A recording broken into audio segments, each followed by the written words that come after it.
Hello, writers. I'm so pleased you could join us today. I'm speaking to Beth MacMillan about her recently self-published novel that she writes with her husband. So I'm very, very excited to hear about this writing duo and the process that you guys follow. But I'm so pleased that you're here, Beth. Thanks for joining us. Thank you so much, Mia. Cool. I'm going to jump straight in with the questions. So my first one is, can you tell us a little bit about yourself? Talk about your family, your friends. Is there a day job? What does your writing day look like? Tell us a little bit about what you get up to. I'd be delighted to. I started writing at a very young age. I am retired now, but I spent a lot of years. I trained to be a teacher, English teacher, and when that did not pan out with the teaching situation here in the United States, I went into the medical secretary field. And while working at the hospital, in an inner city emergency room, I met my husband, who is an EMT. And over the years, I've had a very difficult time persevering, if you will, with my writing, which is one of the big things that Deadlines for Writers has helped me with. And I found that if I could sit down and write a poem every month, boom, deadline, that I was getting up in the morning, and before the husband would wake up, I could get on the typewriter and be working away. And so the stories that he told me when we were first dating, that I tended to, oh, really? Or, no, you're kidding. Um, those eventually kind of coalesced into the story, which is called Star of Life, for the emblem that you'll see on ambulances up here. Mhm. It's a sort of squared off star with a staff of Asclepius, which is the stick with a snake wound around it, which is the symbol for EMTs.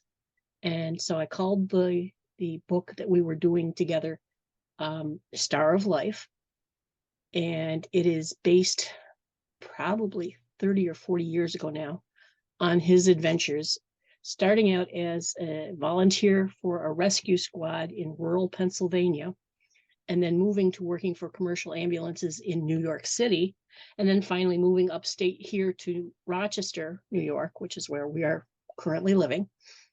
And sort of the evolution of an EMT from being highly idealistic and very serious and going to get the job done to how do I survive the trauma that gentlemen in the EMT and ladies as well face every day and have to deal with, was just kind of astounding. I worked as a medical secretary in the emergency room, as I said, and so I kind of had a little bit of a handle on it. But Mark would tell me these stories, and I'd be just dumbfounded. And at one point, I wrote one of the stories up, kind of, enlarging on it a little bit. And he read it and said, "Whoa, you got it." I said, "Okay."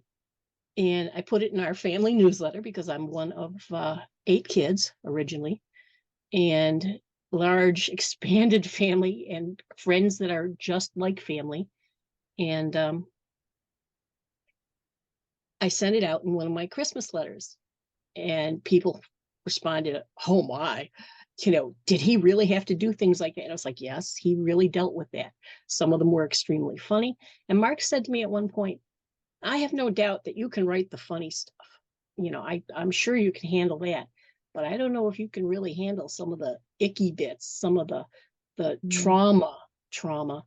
And I said, "Okay, watch me." and just dove in.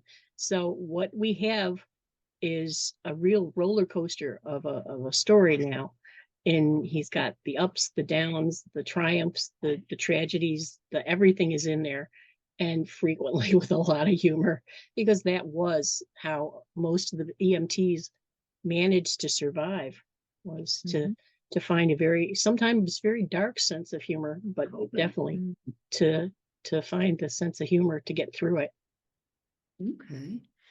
And tell me a little bit like how does it work, the two of you working together? What is your writing process? What does that look like? What parts does he do? What parts do you do?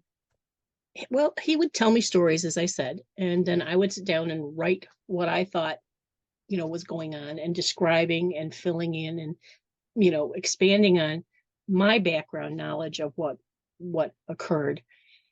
And he would read it over and go, oh no, we were in rig 73, not, or, well, when they do thus and so, this is what will happen. And he would give me some of the background information, things that people in general wouldn't necessarily know about how an ambulance company functions or who they're connected to.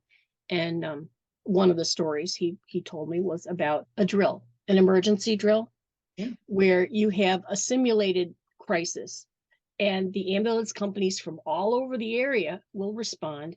And basically you have people, volunteers, who are portraying victims. So in this particular instance, he was telling me about a case where the scenario was that there had been a boiler explosion at a nursing home. And so they had all of the volunteer actors and actresses being made up with what they call it moulage, which is sort of simulated injuries. So they might have somebody who was made to look as though they had a cut or a burn or broken bones and so on. And they ran into one person who wasn't taking the drill seriously. And this was a firefighter who was supposed to be telling them what was wrong with the patient that they were taking. And instead of, giving them full and accurate information, the guy just wanted to walk away. And they said, wait. We need to know, what are her vital signs? What can you tell us about her? Blah, blah, blah. And the firefighter kind of went, she's radioactive, and turned and walked away. And they went, okay, then. And they called it in. They said, dispatch, we have a patient that we are informed is radioactive. There has apparently been something in this boiler explosion that has a nuclear component that we weren't informed of. Dispatch called all of the upper level governmental departments that are supposed to be notified in that case, because you're supposed to do exactly what you would do in an emergency. There was hell to pay. The upper echelons had not been informed that this drill was taking place because it was just a little local drill. So from, the local ambulance corps, the volunteers, the fire department, the police, and so on, and all of the area hospitals who are dealing with this scenario that has been worked out in advance, suddenly a left curve has been thrown in, and oh my word, the chaos that ensues. So I had a blast writing about, so they called the EPA, and they called the blah, blah, blah, blah, blah. I don't know if it made it to the White House, but oh my goodness, everybody was, running around going crazy about the whole thing. And apparently the entire ambulance corps got a severe talking to, but I hate to think what happened to that firefighter who wasn't playing by the rules. Not fun. Oh my goodness. So as I said, he's filling me in on some of these backstories that we wouldn't know. At the same time, I've been on the receiving end when he brings somebody into the hospital, and I lean over the desk and go, okay, what'd you bring us? So I see that end of things, and sometimes interact with the patients and see the people there. So I had that connection to the stories he was telling me, filled in a lot of the, if you will, connective tissue between incidents, and tried to make it into a actual narrative. And it was just, we had a blast. We started working on this off and on, again, because I have a very hard time persevering and staying on track and continuing through. Probably about 30 years ago, when we first got married, he was telling me these stories, and I was making note of them, but I hadn't made the connection between the entire timeline, if you will. And eventually, when I started putting the pieces together, I would take them back to him and go, what do you think? And he said, oh, well, you forgot the part where blah, blah, blah occurred. I go, okay. And add some more. And eventually we came out with a story arc that goes from, as I said, his very early days with the rescue squad. He was initially involved because he had gotten scuba diving certificate in New York City, and the Pennsylvania Rescue Squad had an opening for a rescue diver. So he got involved because of that, and then spent the next 20 or 30 years as an EMT in various capacities in different places. Ooh. So in terms of writing, usually in the morning, I will get up and dive right in. I get a little flack occasionally because I'm frequently forgetting to take food down for the dog and attend to other serious business of the morning. But when I get really, really into it, there have been days when I've gotten up, I start typing at like 7, 8 o'clock in the morning and keep on going right through until evening, and then say, okay, I really need to back away for a little bit now and let everything process. But a lot of the stories have been written, rewritten, edited, rewritten again. So the concept of taking anything that I put on paper as done, not so much. Hardly, yeah. So you said that you had a blast while you're writing it. So in general, does writing energize you? Do you enjoy it? Do you find it Extremely. exhausting? It can get tiring at times because you do put out a lot of emotional energy into it. But just writing in general has always been, I think words were my first toys. I really, I was one of 8 kids. We were not in dire straits by any stretch of the imagination, but we weren't getting every new thing that came out either. And I can remember desperately wanting a typewriter as a kid. And my parents are just like, hey, even used typewriters are expensive. What are you thinking? And I was like, that I could write better, that I could write more, that I could. And I think if computers had been around earlier, I'd probably have finished a few more novels by now. At the point that I was working 8 hours a day at the hospital and then working here at home to some extent, I did not accomplish nearly as much as I have since. 2 things: deadlines for writers. A friend of mine from Austin, Texas, named Otter, and I think she goes by Otter Silver on in the group, suggested, yeah, you might find this interesting, and they encourage you to write on a regular basis and so on. And I think it came out as a result of a conversation that she and I had in which I was saying, well, it's been so busy and I haven't been writing, and, I read some, but then, I get busy and blah, blah, blah. And she said, check with these folks. I think you'll like them. And I was like, ooh. And bless you, you're the one who got me technologically hooked up correctly after I botched trying to sign in a time or two. It happens to all of us. It took off, and I was like, a poem a month, I could do 30. I could do a poem a day. And then I said, just be calm. I also really love reading the other people's work and responding to that and going, this is what I see. Oh, look. Oh, and some of the folks are just astounding with what they put out, and it will inspire me to go and look things up. They mention, one of the most recent ones was somebody who used the word butcher birds in their I think it was a haiku. And I went and I looked up butcher birds and I was like, ooh, lovely song, nasty feeding habits. Ooh. And so these little bits of trivia that I wouldn't know otherwise, I got all excited. I was talking about loons in one of my poems, and somebody from England went, oh, I looked them up. They're interesting. They have this strange and wonderful call.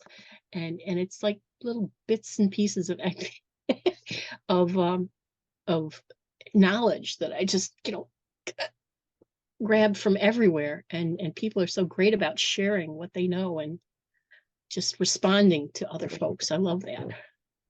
So trying to hold myself back to responding to 4 poems is impossible. I'm like, oh, this one, oh, this one, oh, this one. You don't have to hold back. Remember, you can read as many as you want, as long as you can keep up. What other creative pursuits do you have? Do you paint, draw, what, if anything, dance? I don't know, cook? Oh, no, my husband's the cook. Definitely no, not cooking. I also belong to a history club society called the Society for Creative Anachronism, and it's sort of the umbrella for all of my other hobbies. I do calligraphy, or I used to. My hands are not as steady as they once were. My eyes are not as good as they once were. But now I do wordsmithing. So when somebody gets a request that says, can you make us a scroll for so and so because he does this and that? I say, and I come up with the words, and then another calligrapher or illuminator creates this beautiful scroll, and it's presented in one of our courts. And so we have volunteers are paid in recognition, if you will. And so this is within the scope of anything that was done in the Middle Ages, from sewing costumes to the calligraphy. As I said, there are some people who cook. I'm not one of those. But there's singing, there's, folk music, drumming, all kinds of things. Of late, I am now in my 70s and said, maybe the camping end of things is a little getting to be beyond me at this point. So I've had to pull back from that in some regards, but I'm still learning, still, finger loop braiding, all kinds of little odds and ends that were done in the Middle Ages that just appeal to me. And I pick up, I frequently don't achieve mastery, but I learn a bit about the art and go on. It's always fascinating. I've never had a conversation with a writer who only just writes. Everyone always has a writing and this. It's amazing. Additional stuff. Well, what would you write about if you didn't do anything but write? I think the more stuff we're involved with, the more areas of art that we play with and turn to, I think the greater our ability to communicate becomes. So lovely. What do you enjoy reading? Ooh. Somebody asked me one time for a list of my top 10 books, and the best I could do was the top 10 categories. And starting back when I was, no higher than a pipsqueak, my dad would read to me, and I would sit on the back of his chair and comb his hair, and he would read things like Mother West Wind and Her Merry Breezes. And then a little later, he showed me the books that he liked as a kid. Stephen Meador, Jim Kelgard, outdoor writers and Horatio Alger type stories. I got into all the Walter Farley books, the Black Stallion and the Red Stallion and the Island Stallion and what have you, all books. Let me see. Andre Norton and Anne McCaffrey, science fiction, fantasy. Dove into those, never looked back. Then I got into sort of the historical stuff and a lot of the Regency romances, Georgette Heyer. When I discovered the SCA, there was a gentleman who was very well known as a poet within the SCA, and I wrote to him and was talking about blah, blah. And he said, "Oh, are you going to come to such and such an event?" And I said, "Oh, no, my pockets are to let," which is apparently you have enough space in your pockets to rent them out, and so you're broke. Was a fancy way of saying that, and I thought it was sort of quasi-medieval. And he kind of raised one eyebrow and said, "Georgette Heyer fan?" And I was like, "Ooh," I guess I blew that. But no, all kinds of Mary Stuart and all of her delving into the Arthurian legends, just everything and anything I lay my hands on pretty much. Mark has figured out that if I've got my nose in a book, he's got to come over basically and touch me and go, "Hello," before we can communicate, because I'm in the book and not likely to surface again. I have been bit by bit trying to get into some more current stuff. So I have been reading, let me see, Where the Crawdads Sing. There have been a number of references to books from the website, from Deadlines for Writers, that I've gone to go look for. But in the last 8 or 9 months, it's mostly been, I don't want to stop writing to read. I should, because if all you read is your own stuff, you're not going to go anywhere either. But it's just there's so many possibilities. What would you consider literary or publishing success? What would you say? I think I made it.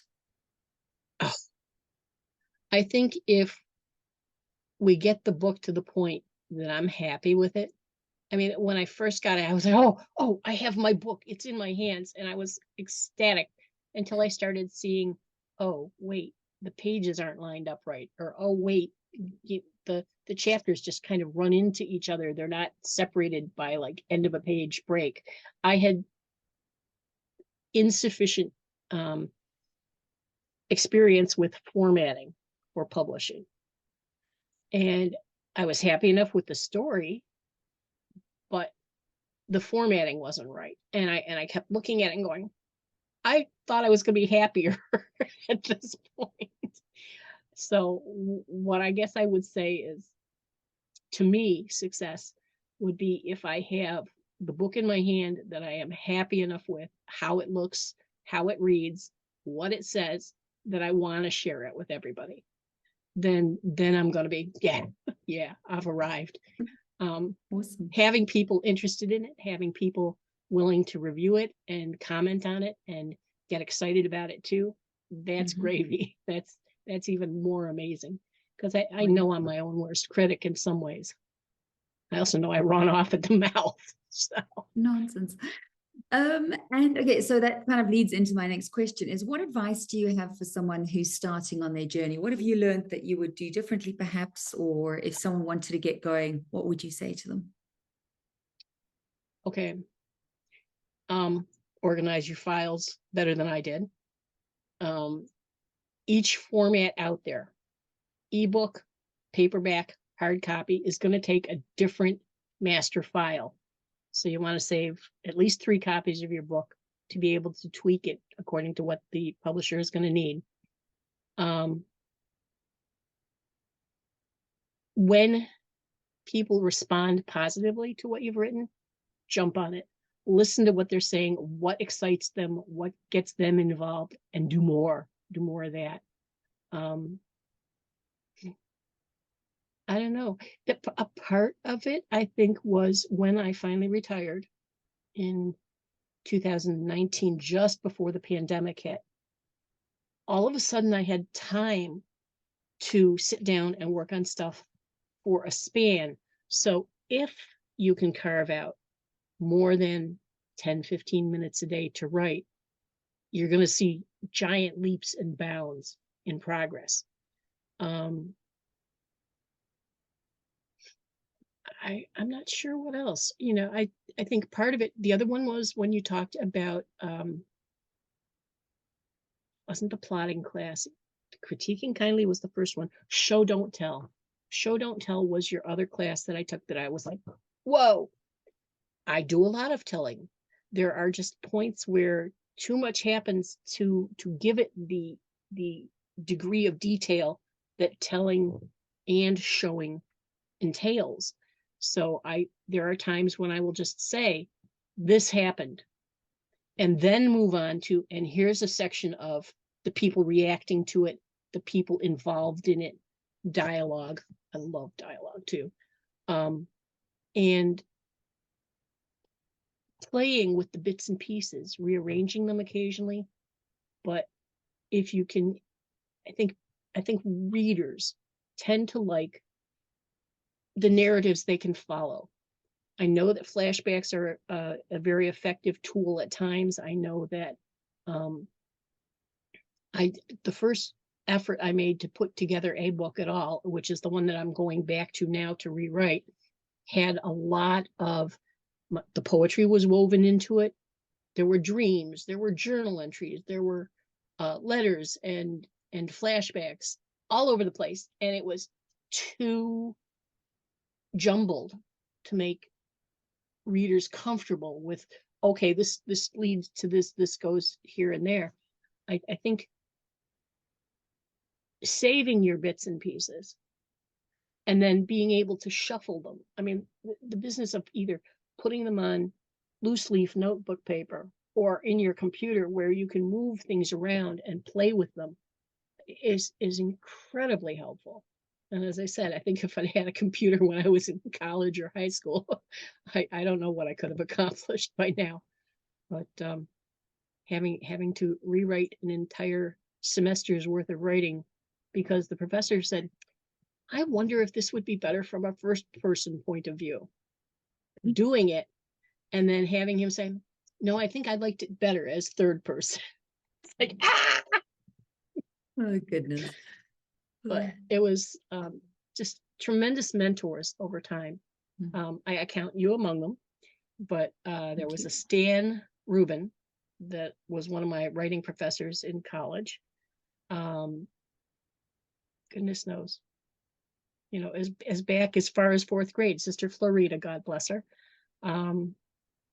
But just people all along have been very encouraging and have had a huge impact on what and how I write. So, Wonderful. and thanks again to Otter for having introduced me to you. Yay. No, that is truly wonderful. So, but thank you so much for your time, Beth. I really appreciate it. I'm incredibly proud of you. Congratulations once again. And I just hope it goes from success to success. I have a feeling that this is really the beginning. The second book, which started out as the first, is going to be, as I said, sort of a sandwich to the one that we've actually gotten published so far. It takes the beginning of Becca is the character in the second story from whose point of view things are being told. It takes things from her childhood to the point where she meets Mike, who's the character that the second book is told from his point of view, and then goes on with the two of them together. And there'll probably be a third one after that. Wonderful. Because I find there's a chunk of time that makes sense together, and comes the point where the two of them get married, and then there's, okay, over here is married life goes on. What happens then? What adventures and trouble can we get into? Lovely. No, that sounds absolutely amazing. So have lots of fun with the writing.